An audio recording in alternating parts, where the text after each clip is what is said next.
Il s'agit de la réunion préparatoire de la CITES, la conférence des parties sur le commerce international des espèces de faune et de flore sauvages menacées d'extinction. Les participants réfléchissent aux stratégies pour mieux défendre l'avenir des grands prédateurs des océans sur la scène internationale. Il est question précisément de mieux faire entendre la voix du bloc de ces pays africains sur les enjeux de la disparition des espèces de faune et de flore sauvages. Mesdames, Messieurs, à Samarcande, dans quelques semaines, notre message ne doit souffrir d'aucune ambiguïté.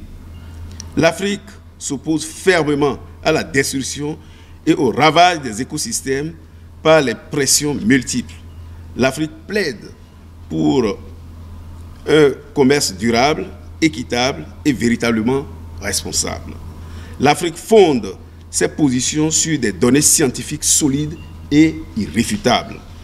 À l'approche imminente donc de la COP20, il importe, disais-je, que l'Afrique parle d'une seule et même voix afin de mieux se faire entendre sur la scène internationale. Terre de biodiversité d'une richesse exceptionnelle, notre continent a le devoir de défendre et de promouvoir ce patrimoine unique. Ce travail ne pourra aboutir que grâce à notre solidarité régionale, qui constitue notre meilleure arme pour faire entendre notre voix au sein de la CITES.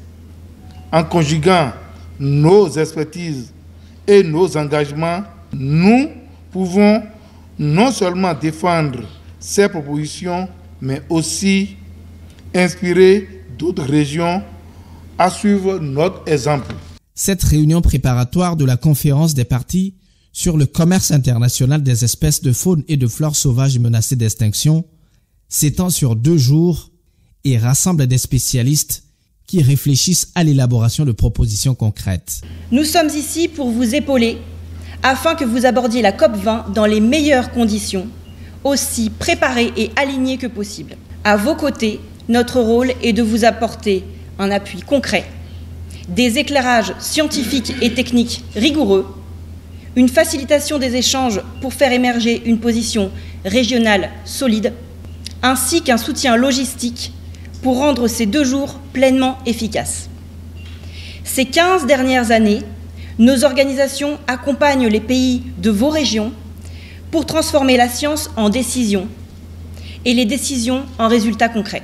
Nous poursuivons aujourd'hui cet engagement afin que chaque délégation reparte mieux armée, mieux coordonnée et confiante quant aux stratégies à mettre en œuvre pour défendre à la fois les intérêts de vos pays et ceux de la conservation. Depuis plus de 10 ans, l'Afrique de l'Ouest et l'Afrique centrale se sont imposées auprès de la communauté internationale CITES par des propositions ambitieuses, des interventions coordonnées, une capacité à parler d'une seule voix et à dialoguer d'égal à égal avec d'autres blocs influents tels que l'Union européenne.